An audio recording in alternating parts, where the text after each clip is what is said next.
अस्सलाम वालेकुम दोस्तों, जेके जॉब विनर पर आपका खैर मकदम। मैं हूँ आपका दोस्त शबीर अहमद।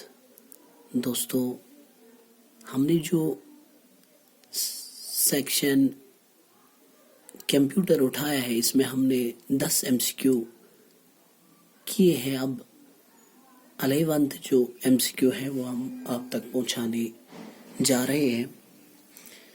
तो चलिए देखते हैं हमारा 11th एमसीक्यू क्या है। Which of the following generation of computers used magnetic core as storage device?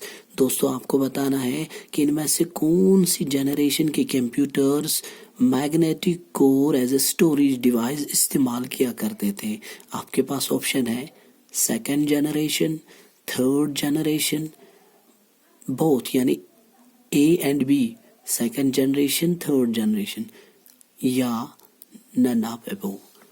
दोस्तों, जो मैग्नेटिक कोर इस्तेमाल किया करते थे एज ए स्टोरेज डिवाइस, ये तो सेकंड जनरेशन भी थी, ये तो थर्ड जनरेशन भी थी, यानी दोनों मैग्नेटिक कोर का इस्तेमाल किया करते थे। तो चलिए चलते हैं हमारा एमसीक्यू जो 12th एमसीक्यू है इस पर हम चलते हैं। हमारा 12th एमसीक्यू है which without translation program which of the following which language is directly understood by the computer.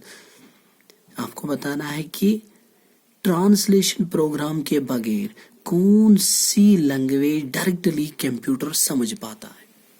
आपके पास ऑप्शन है Urdu language, machine language, assembly language, none of above. दोस्तों, मशीन लैंग्वेज जो है बिना किसी ट्रांसलेट यानी बिना किसी ट्रांसलेशन प्रोग्राम ये डायरेक्टली कंप्यूटर समझ पाता है।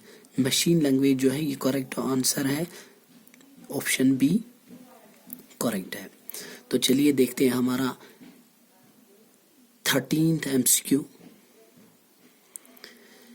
इन which generation batch operating system was used. दोस्तों, आपको बताना है कि बैच ऑपरेटिंग सिस्टम किस जनरेशन में इस्तेमाल किया गया।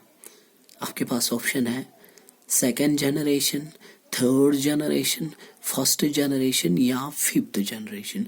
दोस्तों, पहली जनरेशन के कंप्यूटर्स में बैच ऑपरेटिंग सिस्टम का इस्तेमाल किया जाता था। तो ऑप्शन थर्ड जो ऑप्शन सी जो है ये करेक्ट आंसर है। तो चलिए देखते हैं हमारा MCQ number 14। In which generation of computers time sharing become possible. दोस्तों, आपको बताना है कि किस जनरेशन के कंप्यूटर्स में टाइम शेयरिंग मुमकिन बन गया, यानी टाइम शेयरिंग किस जनरेशन में स्टार्ट हो गया। आपके पास ऑप्शन है fifth generation, third generation, fourth generation या सेकंड जनरेशन। दोस्तों, टाइम शेयरिंग जो है ये सेकंड जनरेशन के कंप्यूटर्स में पॉसिबल हो गया। ऑप्शन डी जो है ये करेक्ट आंसर है। चलिए देखते हैं दोस्तों हमारा MCQ number 15। In which generation of computers multiple processing become possible. दोस्तों, आपको बताना है कि किस जनरेशन के कंप्यूटर्स में मल्टीपल प्रोसेसिंग मुमकिन हो गया, यानी पॉसिबल बन गया।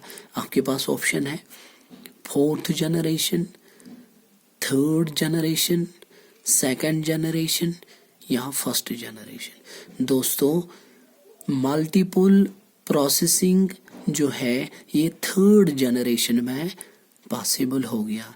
तो ऑप्शन बी जो है ये करेक्ट आंसर है।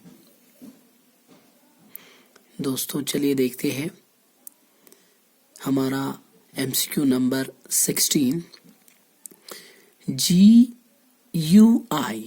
यानी graphical user interface was used in which generation। आपको बताना है कि GUI किस जनरेशन में इस्तेमाल किया गया। आपके पास ऑप्शन है second generation, third generation, fourth generation या फिफ्थ जनरेशन।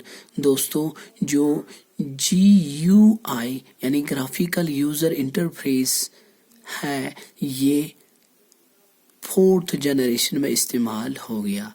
तो ऑप्शन सी जो है ये करेक्ट आंसर है। तो चलिए देखते हैं हमारा MCQ number 17। In which generation of computers parallel processing become possible. दोस्तों आपको बताना है कि किस जनरेशन के कंप्यूटर्स में पैरेलल प्रोसेसिंग मुमकिन हो गया। तो आपके पास ऑप्शन है second generation, fifth generation, third generation, fourth generation. दोस्तों फिफ्थ जनरेशन में पैरेलल प्रोसेसिंग मुमकिन हो गया, यानी ऑप्शन बी जो है ये करेक्ट आंसर है। तो चलिए देखते हैं हमारा MCQ नंबर 18। दोस्तों MCQ 18 है robotic is an example of which generation. दोस्तों आपको बताना है कि रोबोटिक जो है ये किस जनरेशन की एग्जाम्पल है, मिसाल है। आपके पास ऑप्शन है fifth generation, fourth generation, third generation, none of the above. दोस्तों जो रोबोटिक्स है यानी रोबोट्स जो है इनका इस्तेमाल फिफ्थ जनरेशन में हो रहा है। तो ऑप्शन ए जो है ये करेक्ट आंसर है। चलिए दोस्तों देखते हैं हमारा MCQ number 19। Artificial intelligence is an example of which generation. दोस्तों आपको बताना है कि आर्टिफिशियल इंटेलिजेंस है ये किस जनरेशन की एग्जाम्पल है। आपके पास ऑप्शन है first generation, second generation, fourth generation या फिफ्थ जनरेशन। दोस्तों आर्टिफिशियल इंटेलिजेंस जो है ये फिफ्थ जनरेशन की एग्जाम्पल है। जो आपने इससे पहले भी MCQ किया है रोबोटिक, वो भी फिफ्थ जनरेशन की ही मिसाल है या एग्जाम्पल है। तो चलिए देखते हैं हमारा आज का लास्ट MCQ यानी MCQ number 20। ENAC is an example of which generation. दोस्तों आपको बताना है ये ENAC जो है ये किस जनरेशन की एग्जाम्पल है। आपके पास ऑप्शन है fourth generation, third generation, second generation या फर्स्ट जनरेशन। दोस्तों जो ENAC है ये फर्स्ट जनरेशन की एग्जाम्पल है, यानी ENAC जो है ये पहली जनरेशन में इस्तेमाल किया जाता था। दीजिए हमें इजाज़त। खुदा हाफिज।